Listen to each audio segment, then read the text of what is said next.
Welcome back to the Reading and Writing Podcast. My guest today is David Koepp, author of the new novel, Aurora. Stephen King said about Aurora, fantastic story, a real page turner, impossible to put down. David, welcome to the podcast. Thank you. Thank you for having me.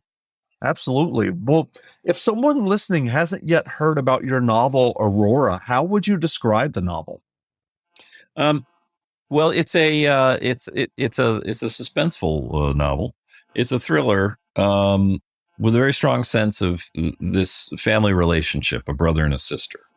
It's a science-based premise about a solar flare that causes a coronal mass ejection that knocks power out over the entire globe.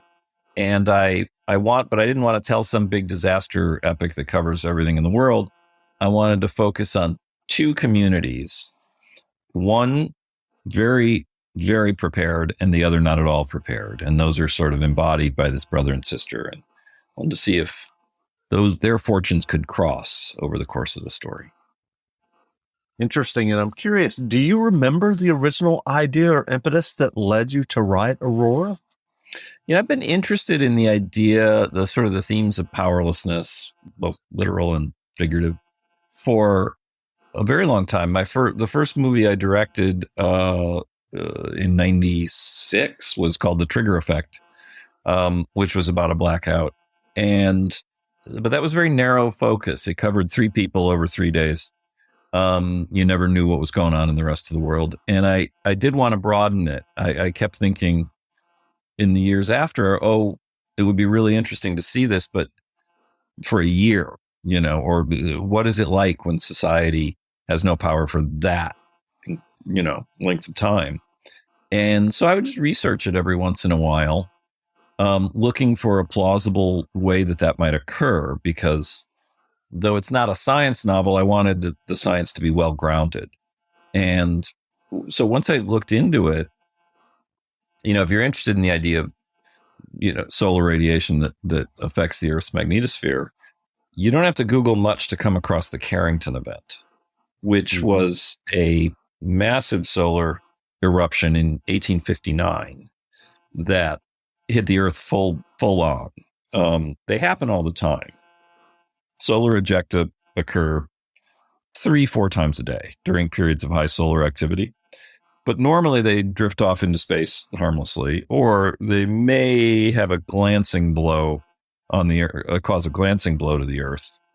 But if one were to hit us full on, as it did in 1859 and does every couple hundred years, our entire electrical grid all over the world, all grids all over the world, and everything plugged into them would be fried. And the more I researched, the more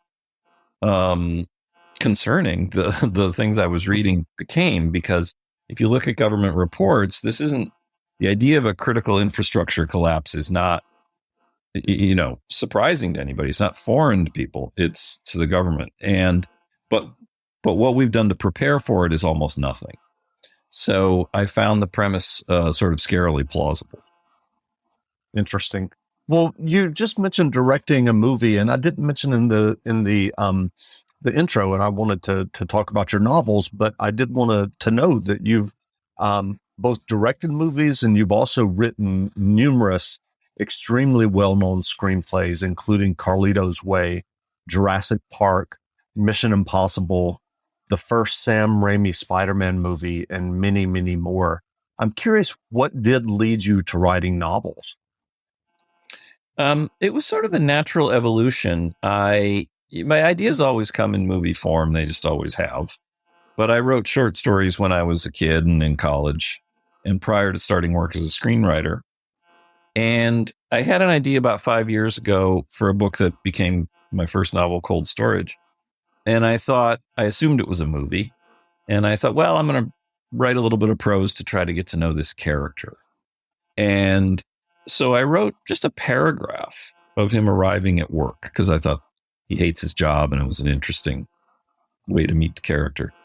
And I thought, this is fun. I'm going to keep going. And after about 2 pages, I realized, hey, this should be a short story. And then after about 10 pages, I realized, oh, maybe this should be a novella. And then after 80 pages, I had to admit, okay, fine, it's a book. So I kept at it. Well, what was that experience like for you of writing prose at that length after so many years of writing screenplays? It was incredibly liberating. I found that, screenplay writing is a very particular craft, and you have a limited number of tools at your disposal. As a screenwriter, the only things you can describe in your script are something an audience might see or might hear. And that is limiting. You have to discuss what characters say and do, but pretty much nothing else. Otherwise, it's cheating. How is the director supposed to get that on screen? But when I started writing in prose form, this book, I suddenly realized, wow, for 30 years of screenwriting, I have not been able to talk about what a character sees or feels. I mean, feels or thinks. Mm-hmm. And that was great. I got to go inside people's minds and talk about how they're feeling about something or anxiety leading up to an event instead of just describing the event. And it was, I could digress. I could go off for 3 pages about a job they had when they were in high school if I wanted. And I could also be a smartass in the description, which is something I enjoy. So I found it almost dizzying, the freedom. That's interesting. I'm curious, as you mentioned the structure and the limitations of screenplays, but I also wonder, when you did start writing the prose for your first novel, Cold Storage, did you also end up outlining and looking at pacing, or did you just kind of dive into the narrative and kind of see where it led you? Oh yeah, I certainly outlined. I outlined less before starting than I would for a screenplay. Screenplays are, because they're more succinct. It's a more succinct form of expression. They can't be as digressive as a book. Screenplays tend to be outlined in fairly good detail before you write the first scene, and they kind of need to be. Screenplays rely on strong structure more than any form of writing I know. With a novel, I certainly wasn't going to begin without having any idea where I was going. So I outlined probably the first 50 pages. And then I really had just jotted down some things that I'd wanted to happen in the middle. And I had a general idea of how it should end. But then I would write 20 pages, start to get a feel for who the people are and the pace of the book and what kind of book it is. And so I'd outline a little further ahead and write another 20 pages. And that process repeated so that I didn't really have a finished outline for the book until a few days before I finished writing it, which was a very different process than screenwriting. Right. And I'm curious, Aurora is your second novel. Have you written screenplays for your 2 novels now? Yes, I wrote Cold Storage. It appears we'll start shooting in January. And I'm working on the script for Aurora as we speak, for the director, Catherine Bigelow. We sold it to Netflix with Catherine directing, and she's, of course, the brilliant director of The Hurt Locker and Zero Dark 30 and many others. That's great. I'm curious. You mentioned writing short stories, and I was just wondering about your initial journey into film. Did you start out writing screenplays, or were you someone who was making movies in your backyard as a kid, and then trying to get into film led you to writing screenplays? How did that work for you? I was making movies in my backyard as a kid, and it was great fun. But I didn't see myself as a film director. I wasn't of a mind that I want to go direct films. I always saw myself as a writer. But around that time and around high school, I got very interested in acting. I started being in all the plays in my high school. I actually went to college for acting. And while there, I was at the University of Wisconsin-Madison. And while I was there, I was taking some playwriting courses as well. And the thing I noticed immediately was when you write something, you don't need anyone's permission. You just start. And to be an actor, you need someone to cast you. You need them to agree. And I got, though I was possibly the finest actor in my small town of Pewaukee, Wisconsin, he was not in Madison, Wisconsin. There were a lot of people that were better than me. And I thought, I can beat my head against the wall trying to beat these people up for parts, but they're really good. And I love writing. So I started focusing on that and quickly realized it was films I wanted to write, not plays. And so I applied to film school at UCLA and thankfully got in. So I transferred there my junior year. That's great. I'm curious, have you started thinking about or planning to write another novel? I have. Well, yes, I have one. As each of my 4 kids has said at one point or another about a term paper they have to write, it's all done. I just have to type it up. So my next novel's all done in my head. I just have to type it up. That's great. Well, what writing advice would you offer for those who are working on their own stories or screenplays or novels? I read a long time ago when I was 20-ish. I read a quote in a magazine and tore it out. So that tells you how long ago it was. I read a quote from some writer who said that you need to fall in love with the daily process of putting words on paper. If you can do that, you'll win because all the rest of the stuff will figure it out. Will sort itself out. So I was really heartened by that. And I would repeat that advice to anybody. It's that finding an agent, a publisher, a Hollywood producer, all that stuff happens easily if your book or script are good. But far and away, the hardest part is writing something good. And there's a reason that, these things happen rarely. And when they sales of, a book or script, and when they do, it's a big deal because they're good ones are hard to come by. So I would say try not to be result oriented and try to be process oriented. Butt plus chair equals script. And if you do the daily process of writing for long enough and seriously enough, I bet it'll work out. That's great. I'm curious, what was your experience in terms of the overall process of getting these 2 novels published? Because as most people who are familiar with the film industry in Hollywood, that it's an extremely collaborative art form. How did it feel to be working on a novel and making lots of choices where you didn't have to be in a writer's room, et cetera? Well, I've never been in a writer's room because true. That's more TV. It is. It is TV. And I've just never done TV. I mean, I did 20 years ago. I did a pilot and first episode of something, but not since then or before. But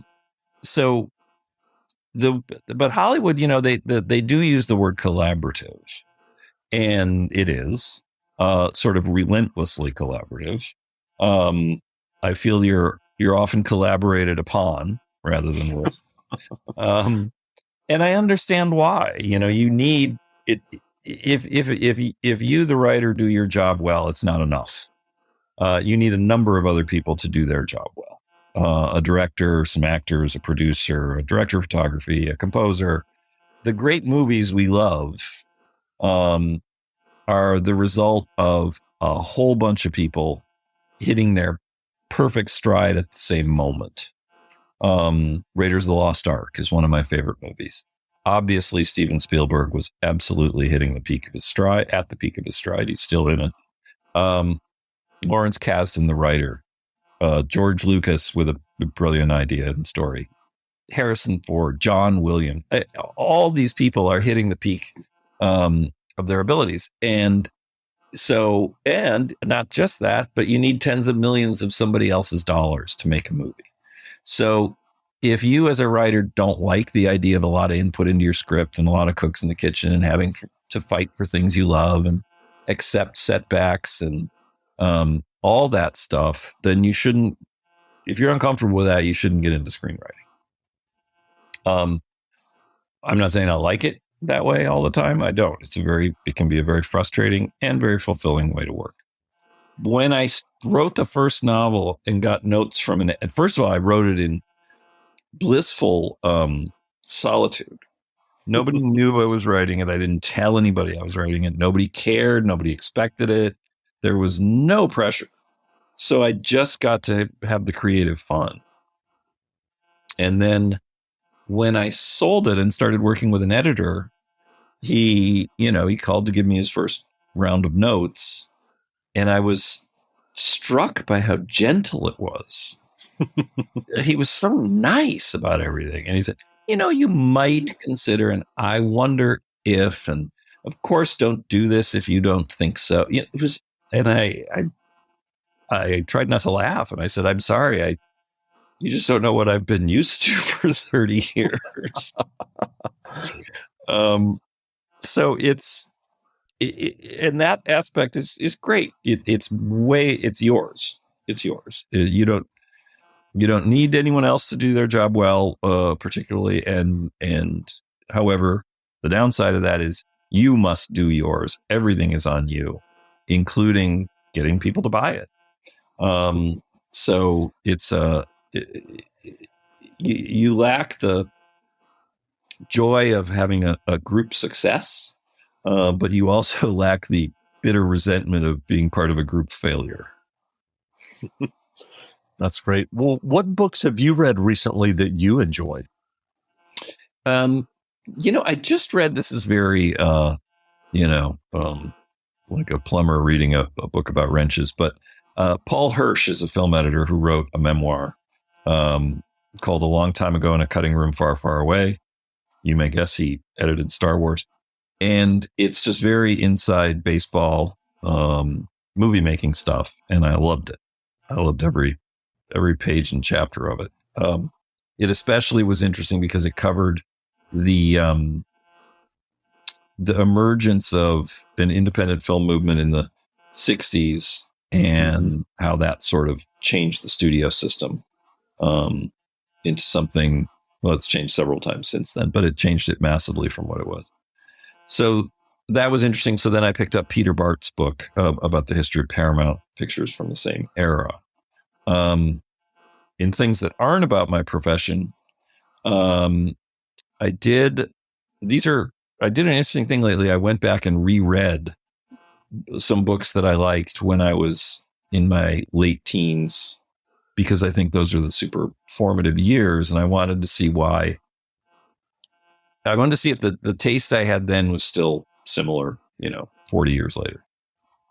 And it was. I read one or two Kurt Vonnegut books and one or two Stephen King books of that era, who for me were the two most influential authors. And I still love them. And I think I probably still imitate them. That's great. What films or directors have excited you recently? Recently, it's a very good question, because a lot of my references are older films, particularly films of the 1940s. Mm-hmm. And that's the 1970s, of course. Those are probably the two big eras that I'm most influenced by and impressed by. So I haven't seen a lot of contemporary movies that I've found quite as inspirational. And I have a theory about that if you're curious. But yeah, sure. I'm not curious. I'll get into my theory in 1 second. And not to question completely. One movie I did see recently that I absolutely loved was the Top Gun Maverick, which I thought that is an example of Hollywood doing what it does extremely well. And Hollywood not as a dirty word, but as, show business. Sure. Popular entertainment for a lot of people. I thought that movie was so simple in its concept, clear in its expression, and so highly executed at every level. I just loved it. And did not expect to, because I didn't like the first one. It was the mid 80s. It was really sort of jingoistic Reaganism era stuff.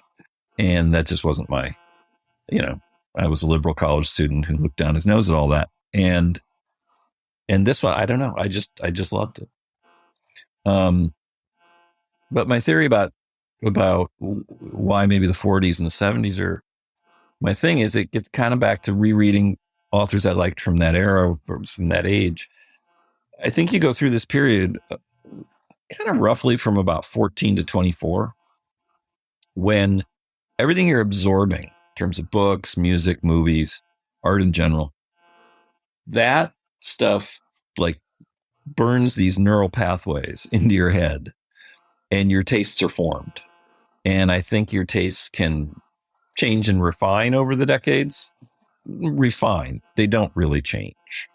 And so I guess, in my teens and early 20s, I was looking at a lot of movies from the 1940s on TV, and I grew up going to see a lot of movies from the late 1970s. So that's my big theory. Interesting. Well, where can people find you online if they'd like to learn more about you and your novel, Aurora? Well, I'm on Instagram, at DG Koepp. Easy to find. Just search my name. It's the one with the blue check, not the weird one that asks you if you're married or single. That's a spammy guy. And if you're curious, I have a website, davidkoepp.com, which I recommend. You'll have to look past the fact that I'm trying to sell you books and get you to buy movies and stuff. But go to Script Archive if you're interested in screenplays, because I took about 25 years of scripts, many drafts of some of them, like a whole bunch of drafts of Spider-Man, and scanned them and put them online in a script archive. So for years I was asked, hey, can I get a copy of such and such? And I thought, I'm just going to bite the bullet and put these all on a website. And so they're all there for free. And so if anybody's interested in screenplays, that's a great place to find some. That's great. Well, again, we've been speaking with David Koepp, author of the new novel, Aurora. The novel is available now, so go buy a copy. And David, thanks for doing this interview. Thank you, Jeff. It was a pleasure. Nice talking to you. Yeah, great.